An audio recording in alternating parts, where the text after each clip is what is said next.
네, 안녕하세요. 윤 대통령이 12월 12일 날 연설이 그게 아주 역사적인 연설인데 또한 마찬가지로 2월 25일 날 헌법재판소 최후 진술이 이게 역사적인 연설입니다. 저는 그걸 헌재 연설이라고 부르고 싶습니다. 공화국을 위한 개헌과 정치 개혁을 선언한 겁니다. 이제 자유공화 시민이 이 지평에서 내달리면 됩니다. 예, 역시 윤 대통령입니다. 헌법재판소 최후 진술. 이걸 저는 사실상의 헌재 연설이라고 생각을 합니다. 여기서 초대형 화두를 던졌습니다. 개헌이라는 화두를 던졌습니다. 우선 윤 대통령의 개헌 관련 말씀을 들어보겠습니다. 첫째, 윤 대통령은 87 체제는 시제에 맞지 않는다. 개헌과 정치개혁은 동시에 진행돼야 한다. 복귀한다면 개헌과 정치개혁에 집중하겠다. 이렇게 밝혔습니다. 대단한 그 선언인데요. 직접 들어보시죠. 그러다가 전직 대통령들의 5년 임기가 금방 다 지나갔고 변화된 시대에 맞지 않는 87 체제가 여전히 유지되고 있습니다.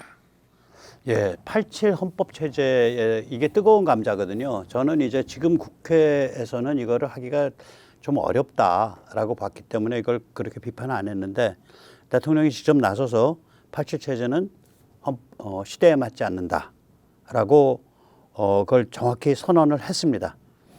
예, 그 계속 대통령 말씀을 들어보죠. 개헌과 이 그 정치 개혁에 대한. 정치가 국민을 불편하게 만들고 나라의 발전을 가로막고 있습니다.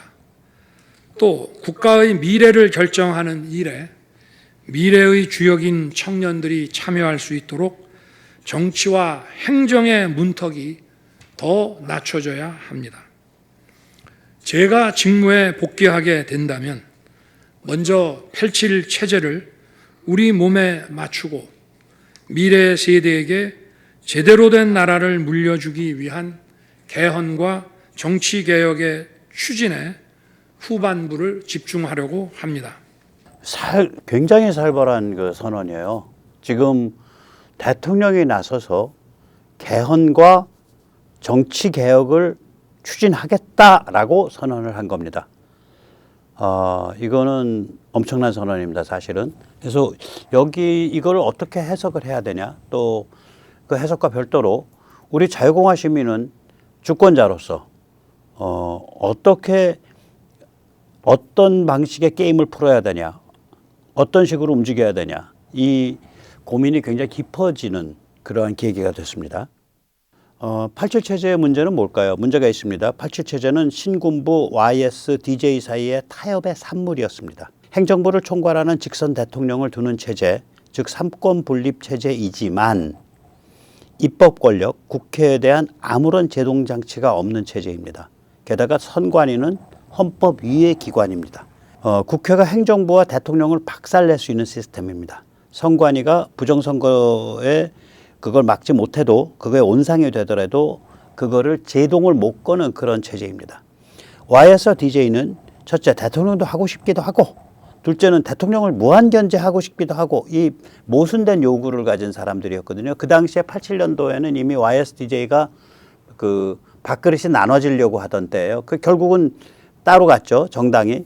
그러니까 각각의 입장에서 보면 나 대통령 먹고 싶어. 그런데 또 내가 대통령 혹시 못 되면 대통령을 국회를 통해서 무한견제하고도 싶어. 이 두 개의 모순된 그 욕망을 가진 존재들이었어요. 그래서 이렇게 타협이 된 거예요. 그러니까 대통령 중심제로 보이기는 하는데 국회 독재가 가능한, 까딱하면 국제 독재로 갈 수 있는 그런 체제죠. 예, 87 체제는 그 입법 독재, 레지슬러티브 티런입니다. 이게 이번에 고든창이 연설을 하면서 한국은 지금 입법 독재 상태다라고 얘기를 해요. 여기에 대해서 아무런 제동 장치가 없습니다. 대통령에겐 국회 해산권이 없고 국민에겐 국회의원 소환권이 없습니다. 마탱이가 간 정당이 국회를 장악하면 국가 전체를 마비 해체할 수 있는 것이 바로 87 체제입니다. 윤 대통령은 바로 이 같은 점을 적시한 것입니다. 둘째, 윤 대통령은 이 87 체제를 전면 폐기하는 것이 아니라 개선하는 것이다. 개헌과 정치개혁을 이룰 수 있다면 자녀 임기에 연연치 않겠다. 조기 퇴임할 수 있다라고 밝혔습니다. 직접 들어보시죠. 자녀 임기에 연연해하지 않고 개헌과 정치 개혁을 마지막 사명으로 생각하여 87 체제 개선에 최선을 다하고 싶습니다. 그러니까 87 체제의 폐기가 아니라 87 체제의 개선이에요. 그러니까 거기서 물려받을 거 물려받고, 그러니까 직선 대통령제에 의한 삼권 분립 체제를 물려받겠다 이 말씀인 것라고 저는 해석을 하고, 우리는 또 그걸 지지합니다. 국가 운명을 위해서. 그리고 그러니까 더 이 87 체제를 더 보완 강화하고, 그리고 정치 개혁을 이루겠다 이런 말씀을 하고 있다고 보입니다. 그 다음에 이제 87 체제를 개선하는 개헌과 그에 맞물린 정치 개혁을 이룰 수 있다면 조기 퇴임할 수 있다라는 말씀을 좀 더 자세히 들어보겠습니다. 예. 개헌과 정치 개혁 과정에서 국민 통합을 이루는 데도 노력을 다할 것입니다.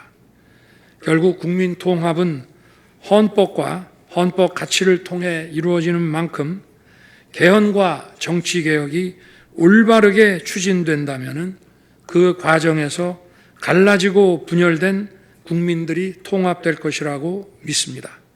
그렇게 되면 현행 헌법상 자녀 임기에 연연해야 할 이유가 없고 오히려 제게는 크나큰 영광이라고 생각합니다. 네. 셋째, 윤 대통령은 헌법 제정 권력은 주권자인 국민이다. 이거를, 그러니까 헌법 제정 권력은 누구한테 있냐? 국민한테 있다. 이걸 굉장히 여러 차례 강조해요. 특히 주권자인 국민이란 표현이 무려 6번이나 나옵니다. 그러니까 지금 국민들이 자유공화 시민으로 다 각성해서 올라오기 때문에 헌법, 그래, 개헌 싸움 붙어보자. 훌륭한 헌법 나오게 만들 수 있어. 내가 복귀할 수만 있다면. 예, 대통령이 이제 복귀하지 못하면 이 싸움이 굉장히 이제 거칠어져요. 예. 그 굉장한 얘기죠. 예. 그러면서 이제 헌법 제정 권력인 주권자들이라는 표현이 아주 자주 나오는데 한번 직접 들어보시죠. 예. 비상계엄의 목적이 망국적 위기 상황을 알리고 헌법 제정 권력인 주권자들께서 나서 주시기를 호소하는 것이었는데 이것만으로도 비상계엄의 목적이 상당 부분 이루어졌다고 생각하게 됩니다. 예. 이제 나아가서 헌법 제정 권력인 주권자라는 표현과 함께 공화국이란 단어가 사용돼요. 대한민국 역대 대통령 중에 주요 연설에서 공화국이란 단어를 사용한 최초 케이스라고 생각을 합니다. 예. 한번 직접 들어보시죠. 제가 비상계엄을 선포한 이유는 오로지 주권자인 국민들에게 국회의 망국적 독재로 나라가 위기에 빠졌으니 이를 직시하고 감시와 비판의 견제를 직접 해달라는 것이었습니다. 공화국의 대의제 위기에 헌법 제정 권력인 주권자가 직접 나서야 한다는 호소였습니다.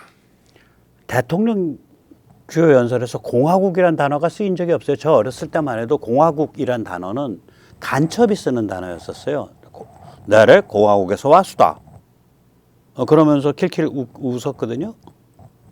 근데 이 공화국이란 단어가 정말로 구구절절에 그 절절하게 살아서 이제 우리의 일상적 단어로 사용되는 그런 세상이 된 거예요. 대통령이 그렇게 만들고 있는 거예요. 굉장히 훌륭한 거죠. 우리가 언어를 갖추고 우리가 정치 사상을 갖추고 우리가 어떤 정치 철학을 갖출 때 우리의 힘이 10배, 100배로 커지는 거거든요. 예, 정말 참 감사합니다. 예, 정말 감사합니다. 제가 공화국이라는 단어를 즐겨 사용하는 대한민국에 몇 안 되는 사람이었는데 좀 대통령께서 이 단어를 이렇게 써주니까 정말 눈물이 날 지경이에요. 예, 여기서 잠시 생애탈출 자유구독료 부탁 말씀 좀 올립니다. 아시다시피 생애탈출은 광고가 잘 붙지 않습니다. 붙더라도 천천히 붙는 경향이 있습니다. 도와주시면 보다 좋은 컨텐츠로 찾아뵙는데 커다란 힘이 되겠습니다. 감사합니다. 그리고 이제 이번 목요일 날 내일이죠. 예, 명동입니다. 중앙우체국 앞입니다. 예, 자교모 교수님들과 함께합니다. 모든 길은 로마로 통하고 모든 학은 중국으로 통한다. 국회 독재 정치 위기의 진짜 배우는 중국이다. 교수들과 함께 시진핑을 맹폭한다. 예, 윤 대통령의 이제 최후 진술, 사실상의 헌재 연설에 의해 헌법에 대한 논의 지평이 활짝 열렸습니다. 우리 자유공화 시민들이 이제 윤 대통령의 깃발을 들고 이 지평을 내달려야 합니다. 여러 우여곡절이 있겠지만 제가 생각하기에 그 방향은 다음과 같습니다. 첫째, 직선 대통령이 이끄는 행정부가 존재하는 상권 분립 체제입니다. 상권 분립 체제가 되면 대통령이 이끄는 행정부가 들어오는 거예요. 그래서 이 상권 분립 체제를 Three Branch Separation of Powers라고 부릅니다. 이 삼권 분립 체제에 대한 비전은 우남 이승만의 1904년 명작 독립정신에서 처음으로 천명됩니다. 여기서 이제 우남 이승만이 선진국의 헌법을 비교하는데 그 선진국 체제를 영국 같으면 이제 내각 책임제, 의원 내각제죠. 그걸 parliamentary system이라 그러죠. 의회제라고 부르는데 그것과 이제 미국을 대비시켜요. 그러면서 미국 쪽에 엄청난 분량을 할애합니다. 그러니까 이제 그거를 나는 미국 시스템을 좋아해, 그걸 지지해. 그러면 이제 죽죠. 역적이죠. 예, 1904년이니까. 그러니까 그 얘기는 안 하는데 체계 분량에서 엄청난 분량을 그 상권 분립 체제 미국에 할애를 합니다. 또 대통령 직선은 1952년 제1차 개정 헌법의 핵심이죠. 그리고 1987년 6월 항쟁의 염원이었습니다. 87년 6월 항쟁의 캐치프레이즈가 뭐냐면 대통령 직선제였어요. 의원 내각제, parliamentary system 혹은 의원 집정부제 이거 대통령이 헛바지죠. 이건 이제 semi presidential system 혹은 dual executive system이라고 부르는데 행정 권력을 대통령과 국회가 분점하는 체제입니다. 의원 집정부제는. 이거는 정치 리더십을 무기력하게 만들어 나라를 쇠퇴시킵니다. 왜 그러냐면 의원들은 지역구에 관심이 있거든요. 거기에 매몰돼요. 그러니까 국가 아젠다보다는 지역 아젠다, 선거구 아젠다에 매몰됩니다. 참고로 대통령 중심제라는 용어는 서방 선진국에서는 존재하지 않습니다. 상권 분립 체제가 정확한 용어이고요. 이 상권 분립 체제가 되면 대통령이 이끄는 행정부가 존재합니다. 이때 대통령은 선출인단에 의한 간접 선거가 될 수도 있고 혹은 직접 선거가 될 수도 있습니다. 예. 우리는 이제 직접 선거 전통이 1952년에 만들어지기 시작을 해서 1987년 6월 항쟁에 의해서 완전히 이제 뿌리를 박은 나라인데, 예, 그렇죠. 지방분권 또 이를 뒷받침하는 주민주권 이거는 헌법학에 족보가 없는 황당한 개념입니다. 중국 공산당이 원하는 대한민국 망국 레시피입니다. 중앙정부가 해체 약화되기 때문입니다. 문재인이 추진을 했고 똑같은 용어를 요즘 의외로 국힘이 쓰고 있죠. 정신머리 나가서. 오세훈이가 쓰고 있고 권성동 쓰고 있고 난리가 아닙니다.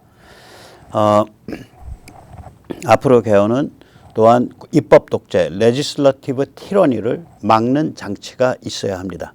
대만과 같이 선거구 차원의 국민 소환권을 두는 것은 기본입니다. 이에 더하여 대통령에게 국회 해산권이 있든가 혹은 대통령 국회 해산권이 너무 세다 그러면은 1952년 제1차 헌법 개정 때 우남 이승만이 제안했듯 상하 양원을 두는 것 그것이 또 방법입니다. 왜 그러냐? 이때 상원에 첫째 상원이 분할 선출될 수 있으면 좋습니다.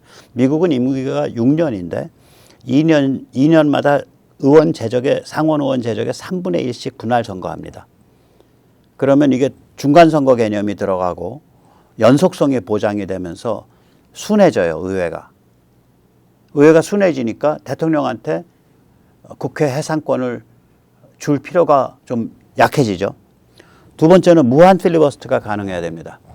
이게 미국에선 상원에 한해서 무한 필리버스터를 이게 허락을 하거든요. 무한 필리버스터가 되면 이제 효과적인 저항이 가능해지죠. 소수파가. 예. 그래서 이 국회가 마비는 될 수 있어도 독재는 못 해요. 무한 필리버스터가 되면.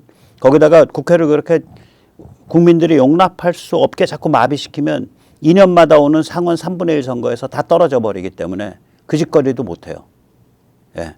그래서 상하 양원제, 상원 분할 선출, 상원 필리버스터 등 3개 장치는 입법 독재를 막기 위한 거예요. 미국에서 보면. 그래서 대통령한테 국회 해산권을 주든지 아니면 상하 양원을 두고 상원에 이런 제도를 두든지 이렇게 하면은 국회 입법 독재를 막을 수 있다고 생각을 합니다. 이제 윤 대통령이라 불리는 깃발 아래 우리 자유공화 시민이 공화국을 강화하기 위한 헌법 개정과 정치 개혁을 위해 내달려야 합니다. 2025년 2월 25일 윤 대통령은 헌재 연설을 통해 자유공화 시민 모두를 공화국을 위한 전선에 징집했습니다. 어제 연설이 바로 그 징집 명령입니다. 네, 이제 마지막으로 잠시 권영세 의원, 정신머리 나간 사람, 이 사람이 비상대책위원회의 위원장이라는 사실이 국민의힘과 대한민국의 비상 상황입니다. 네, 좋은 말로 할 때 내려오기 바랍니다. 네, 멱살 잡혀서 끌려 내려오기 전에. 네, 오늘 여기까지 모시겠습니다. 감사합니다.